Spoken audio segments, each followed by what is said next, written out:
Don't forget to check out and order your copy of our latest book, Stiff Arming Football Myths. You can find these available both in paperback and PDF form on our website at footballgameplan.com/books.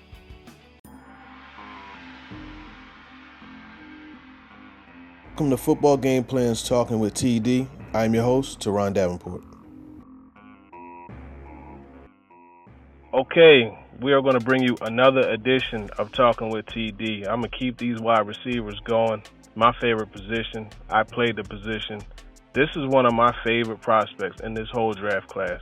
A guy that's floating under the radar, but if you watch his games, you see nothing but pure productivity.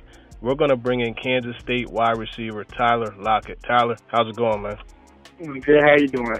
I'm doing well, man. I appreciate you coming on. And like I said, I really like your game, so I wanted to get you on here. We talked a little bit at the Senior Bowl, and I like some of the things you said about just how you play the position. So let's just get right into it. As a guy that's 5'10", in the 185, 190 range, how do you win at the line of scrimmage against these bigger corners? How are you able to survive outside lining up over top of the numbers?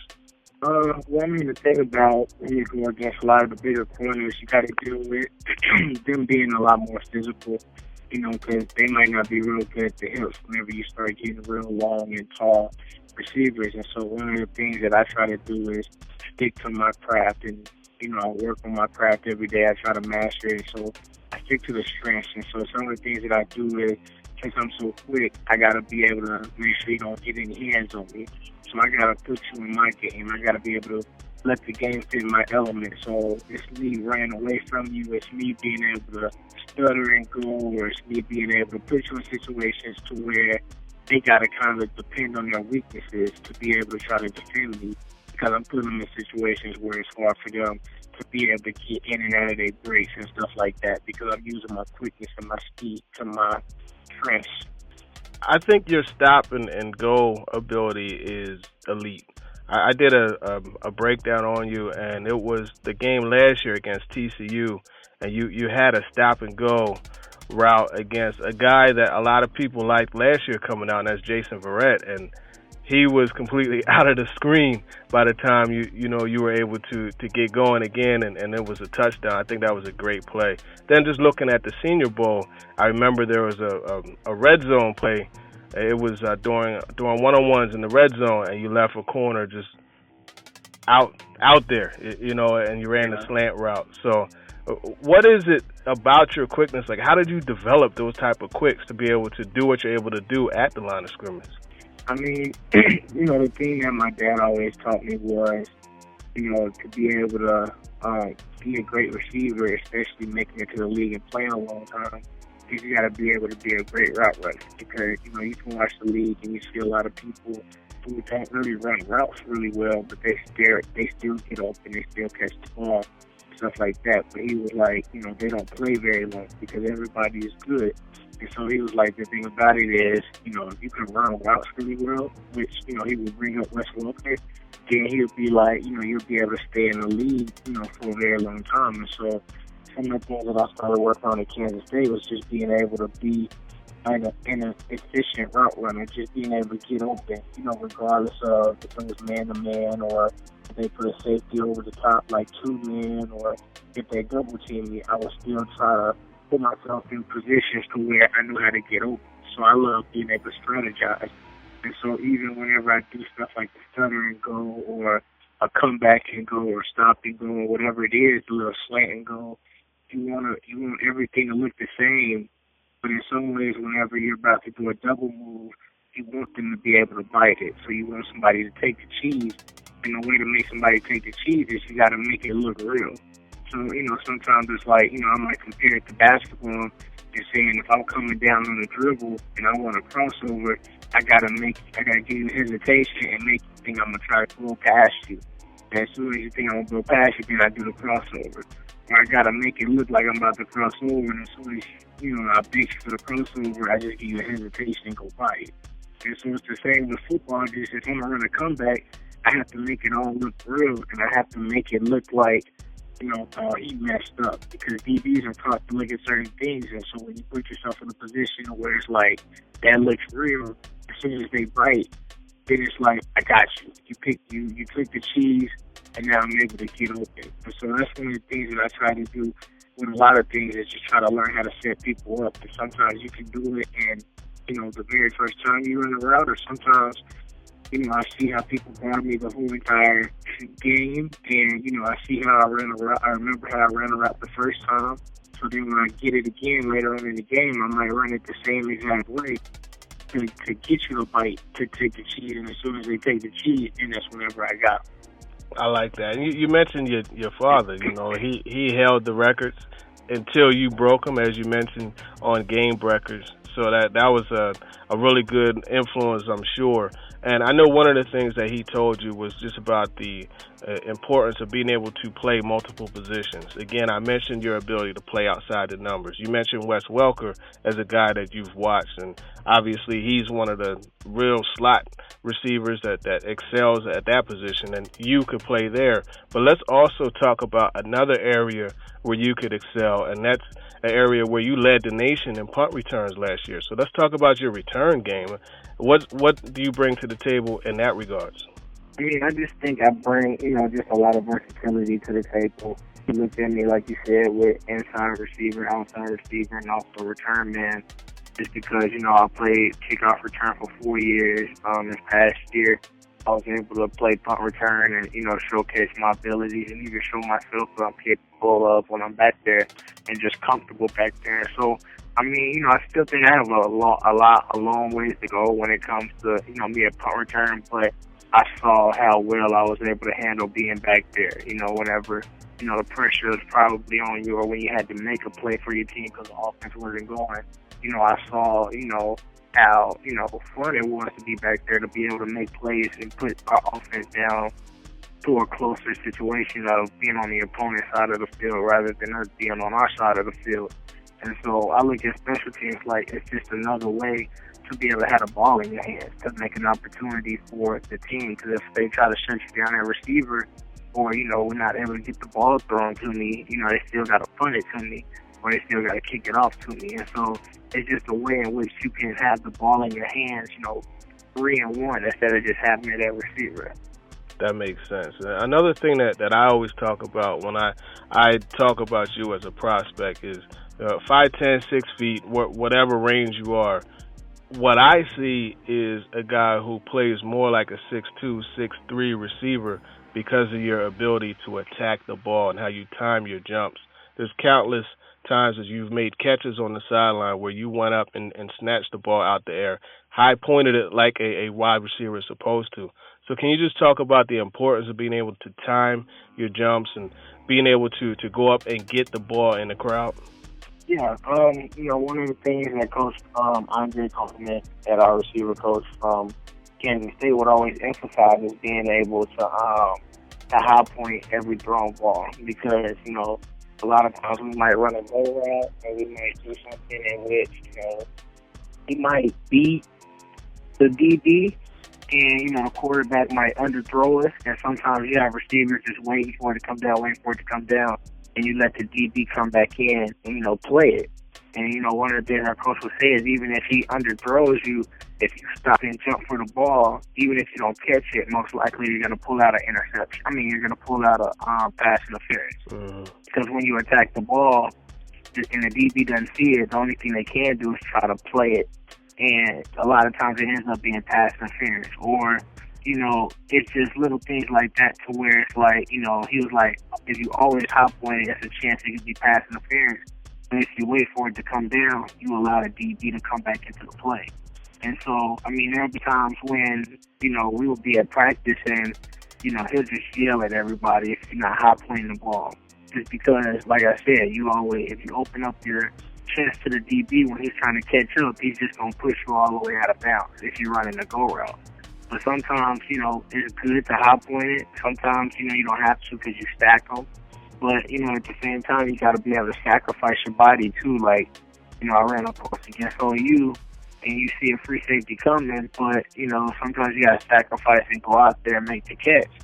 And, you might have to try to take the hit. Now, luckily he didn't hit me the way he probably could have hit me, but, sometimes you just got to go out there and sacrifice yourself to try to make a play.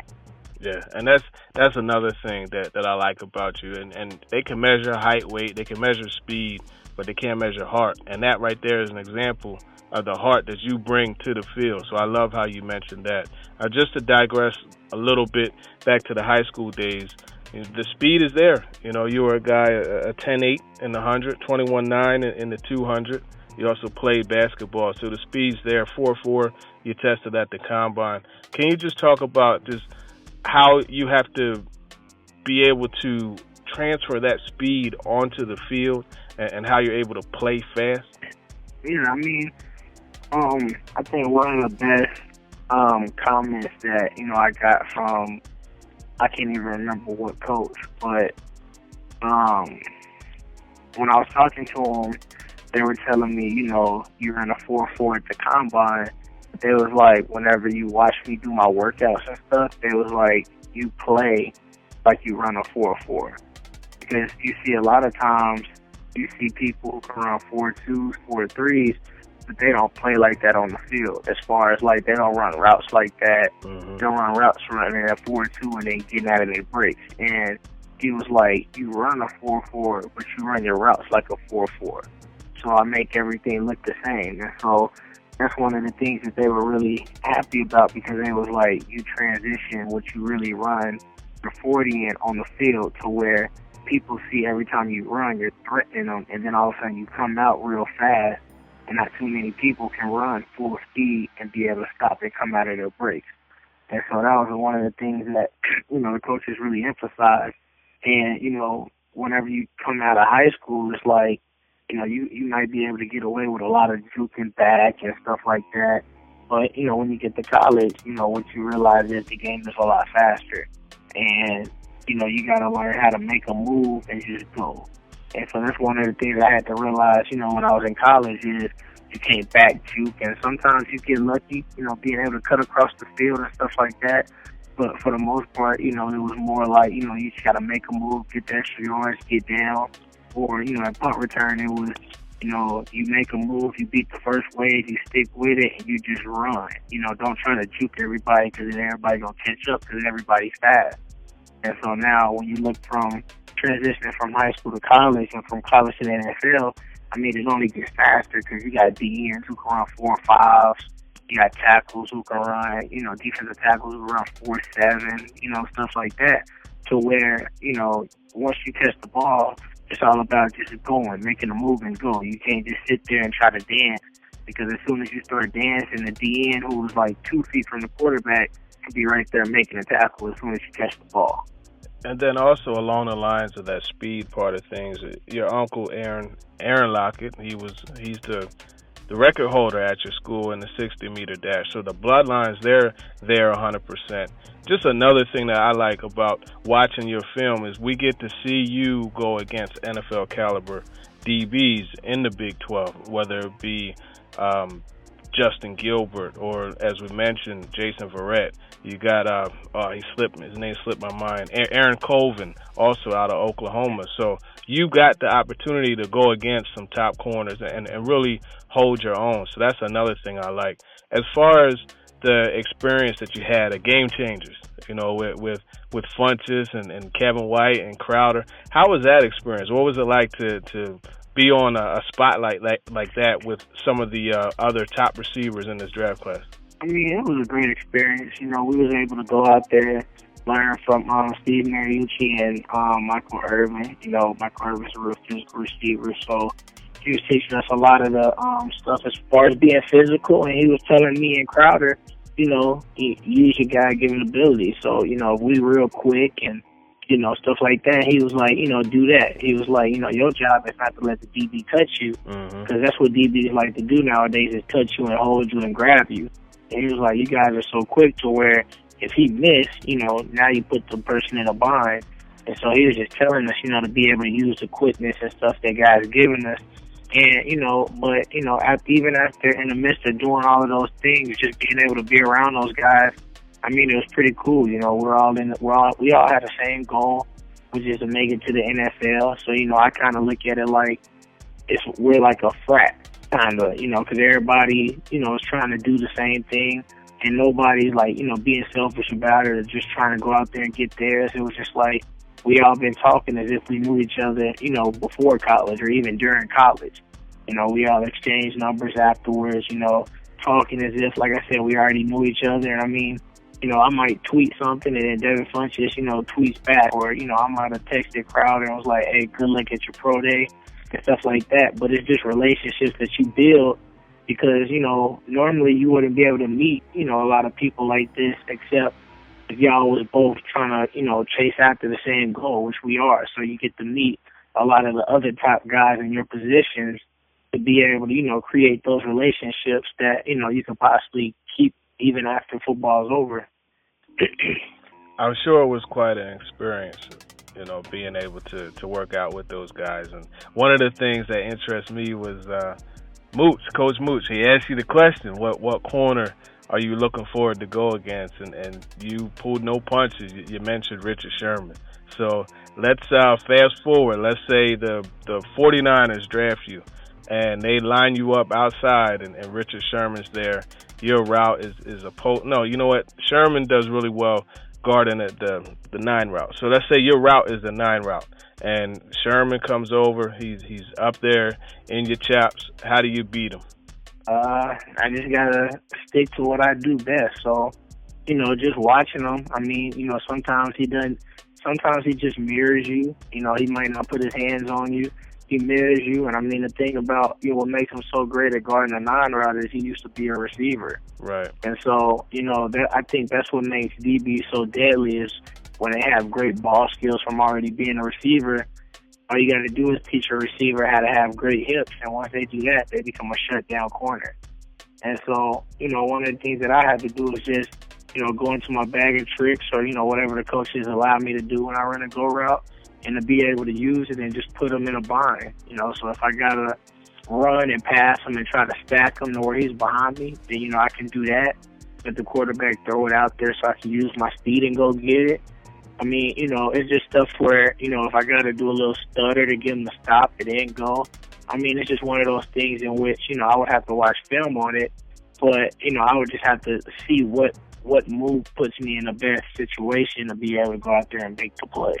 I really think against a corner like Richard Sherman, footwork is what wins. So definitely a good point about possibly having to use the stutter.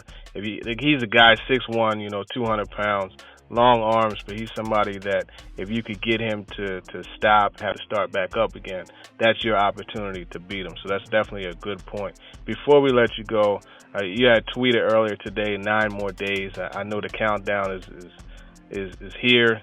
I'm sure you're anxiously waiting. I couldn't imagine having to wonder what city I'm going to live in. It's got to be crazy. So basically, what are you doing now to pass the time?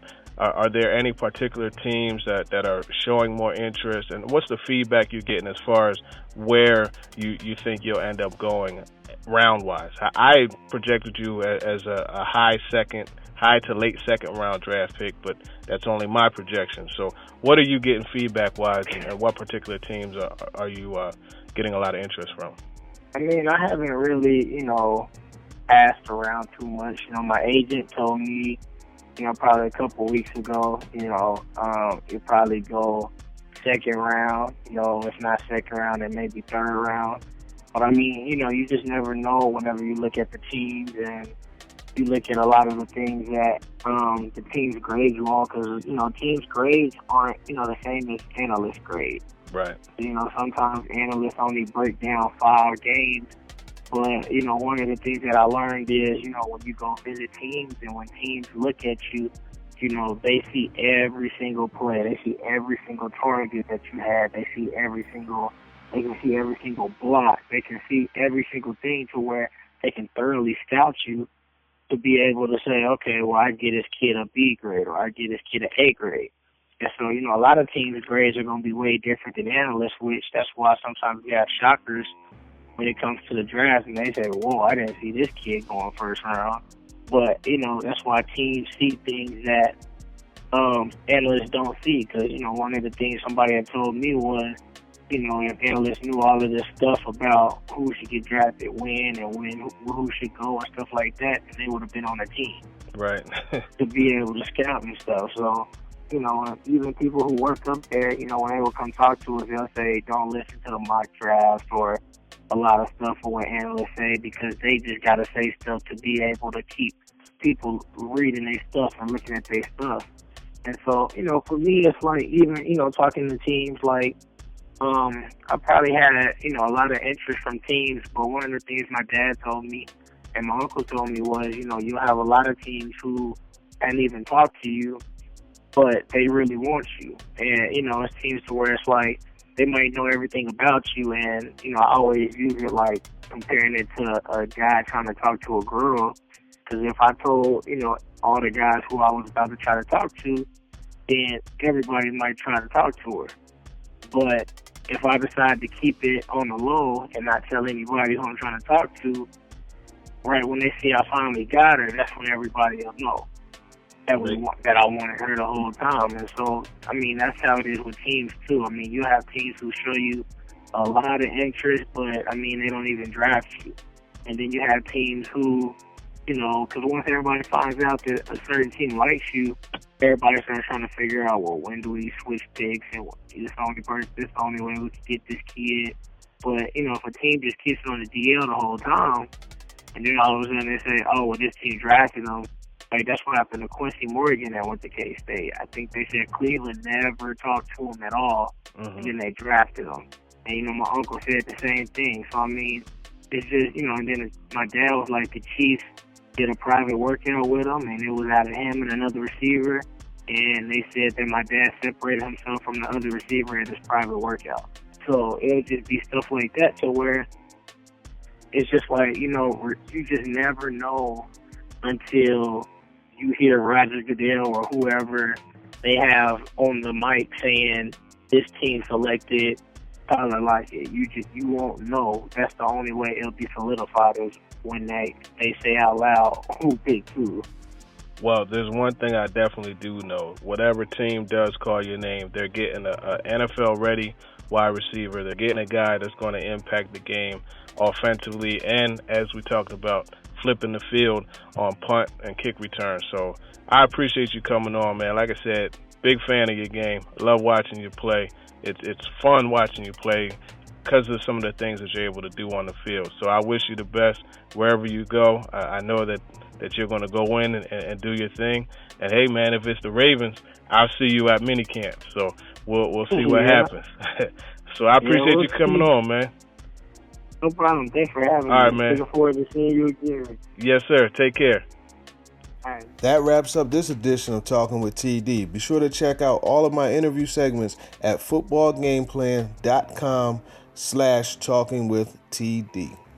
If you have any questions or people you want me to sit down with, hit me up on Twitter at @TDavenport_NFL.